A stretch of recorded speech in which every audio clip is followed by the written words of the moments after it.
You are a fraud. Your degree is nothing more than a receipt for a meal you never actually ate. Everything you think you know is just a sticker on an empty box.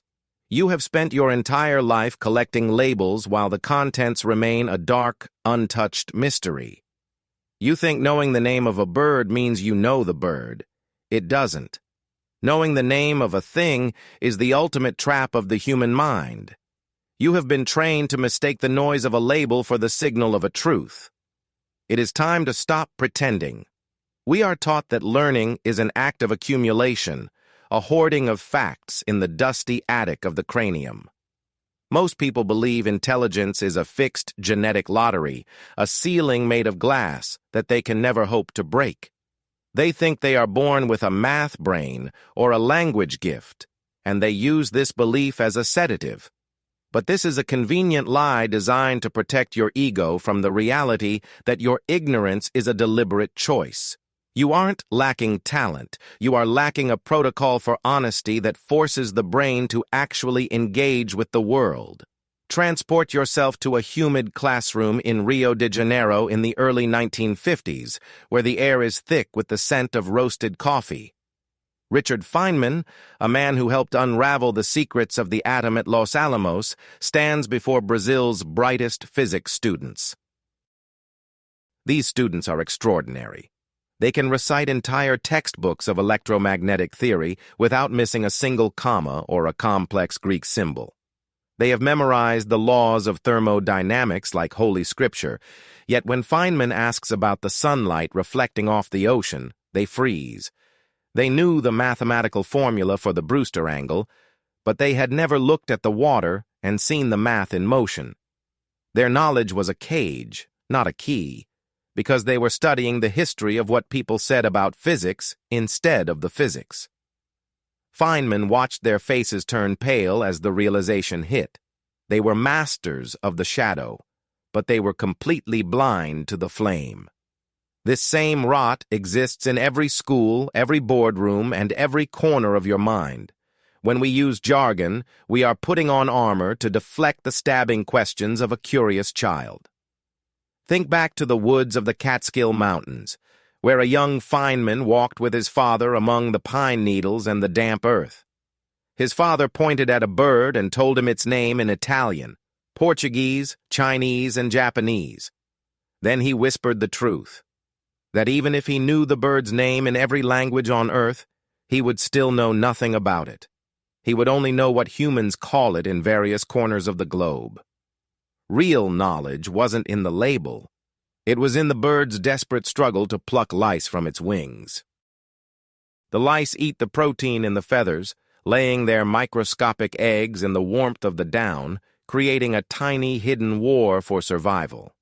That realization, that the world is a series of interconnected mechanisms rather than a list of definitions, is the first step to real intellectual power and mastery.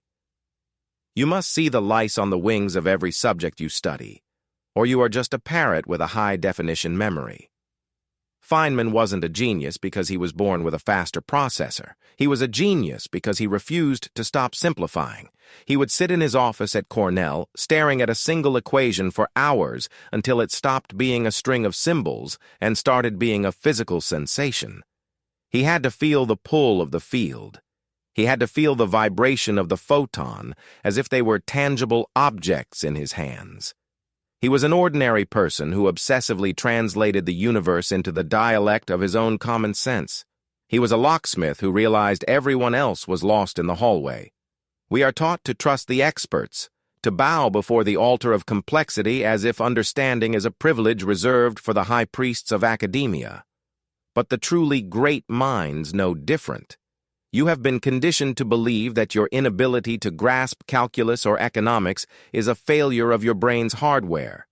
In reality, it is a failure of the explanation. Most textbooks are written to impress other experts rather than to actually transfer the light. This creates a hierarchy of confusion where we mistake our own bewilderment for the depth of the subject matter. We nod along in lectures because we are terrified that asking, "What does that mean?" will expose us. But the imposter isn't the one who asks the simple question. It is the one who gives the complicated answer. True mastery is the ability to strip away the vanity of professional language until only the naked, vibrating truth remains for a child to see. Think of your brain not as a storage unit for data, but as a biological engine that thrives on meaning and connection. When you memorize a fact, you are just placing a dead weight in your pocket. We have been starving for levers while filling our pockets with stones. Today, we are going to empty those pockets and learn how to build the levers that move worlds.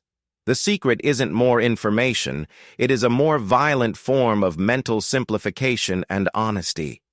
If you can't describe the core of your business, your science, or your life to a 5-year-old, you are living in a fog of your own making. It is time to clear the air. Oh, bridge this gap, you must stop being a consumer of facts and start being an architect of meaning. Imagine your brain is not a container, but a dense, dark forest where information is just a collection of lost travelers. When you memorize, you are simply dropping people into the woods with no map and no light. But when you simplify, you are carving paths through the brush, connecting one tree to another until the darkness disappears. This is the Feynman bridge, a psychological structure built on the foundation of radical clarity. If you can't visualize the mechanism, you don't own the knowledge. You are merely renting it from a textbook. Consider the physical reality of a thought. Inside your skull, 100 billion neurons are waiting for a signal to fire. When you struggle to explain a concept in simple terms, you are feeling the literal friction of your biology. It is a silent, frenetic riot of synapses trying to find a path that doesn't exist yet. Most people interpret this discomfort as a lack of intelligence, a signal that they aren't smart enough to understand. But they are wrong. That friction is the sound of your brain rewiring itself, a microscopic construction site where new neural highways are being paved. Mastery is the ability to turn this friction into flow. You start by choosing your target, a concept that feels like a jagged stone in your mind. You write its name at the top of a blank page, and then you begin the process of brutal reduction.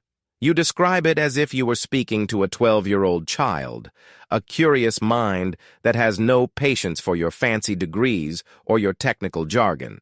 You must strip away the skin of the subject until you find the skeleton of logic underneath. If you can't explain how an airplane stays in the sky without using the word aerodynamics, you don't understand the air. This is where the avalanche of discovery begins to rumble. As you force yourself to use simple words, you will hit a wall. You will reach a part of the explanation where your hand stops, where the words turn to ash in your mouth. This is the most valuable moment of your intellectual life. It is a dead zone in your understanding, a hole in your mental map. You have been using a big word as a bridge over a canyon of ignorance. Now that the word is gone, you are forced to look down into the abyss. You realize that you don't actually know why the electron moves or how the market fluctuates. Instead of running back to the comfort of your confusion, you must hunt for the missing gear. You return to the source material, but you don't read the whole book again. You are a sniper now. You are looking for the specific piece of information that fills that one specific hole. You find the answer, you chew it up, and you translate it into the language of a child. You add it to your page. Slowly, the jagged stone in your mind begins to smooth out. The complex becomes simple. The unfamiliar becomes a part of your own private vocabulary. But we must go deeper than just words. You must engage in creative repetition, a process where you explain the same concept from 5 different angles. Explain electricity as if it were water flowing through pipes, then as if it were a crowd of people pushing through a hallway. Describe it as a mathematical equation, then draw it as a chaotic sketch. By rotating the idea in your mind, you are building multiple neural connections. You are anchoring the knowledge in different parts of your brain, making it anti-fragile. If one memory fails, the others will hold the structure in place. This process is not a study hack. It is a war against the entropy of the mind. The universe naturally trends toward disorder, and your knowledge is no exception. Facts will fade. Definitions will blur. But a deeply understood principle, a concept that has been simplified and rebuilt in your own image, is a permanent part of your soul. You are no longer just a person who knows things. You are a person who understands how things work. You have moved from the how it looks to the what it is, and that is the only difference between the technician and the visionary. Think about what this means for your existence. We live in a world that is drowning in information, but starving for wisdom. We have access to the sum total of human knowledge in our pockets, yet we are more confused than ever. This is because we have forgotten how to think. We have become parrots who can recite the Wikipedia page of a disaster, but cannot explain the physics of the flame. By mastering the art of simplification, you are reclaiming your humanity from the algorithm. You are teaching your brain to see the patterns in the noise. There is a metallic taste to true understanding. It is sharp, cold, and undeniably real. When you finally get a concept, when the simplification process reaches its climax, the universe suddenly seems less chaotic. You realize that the same laws that govern the cooling of a cup of coffee also govern the death of a distant star. You realize that the way a plant drinks water is the same way your own blood moves through your veins. The walls between different subjects dissolve, and you see the world as a single, unified machine of incredible beauty. This is the big why of learning. We don't study to pass tests or to get jobs. We study to become the eyes of the universe. We are the only part of the cosmos that has developed the ability to look back and ask, how did I get here? Every time you simplify a complex idea, you are helping the universe understand itself. You are a localized pocket of order in a vast sea of chaos. Your mind is a lighthouse, and your ability to learn is the flame that keeps the darkness at bay. But realize the price of this power. Truth is rarely comfortable. It requires you to admit over and over again that you are a fool. It requires you to throw away your ego and stand naked before the facts. Most people would rather die in their comfort than live in the truth. They would rather pretend they understand than admit they are lost. But you have a choice. You can stay in the hallway of labels, or you can open the door to the room where the fire is burning. You can be a keeper of names or a master of things. As we reach the end of this detour, I want you to feel the weight of your own potential. You were born with a biological machine capable of simulating the entire universe. You have the hardware. You just need to run the right software. The Feynman technique is not a secret. It is a duty.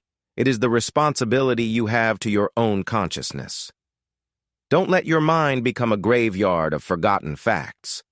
Turn it into a laboratory of simplified truths. Break the subject. Rebuild it.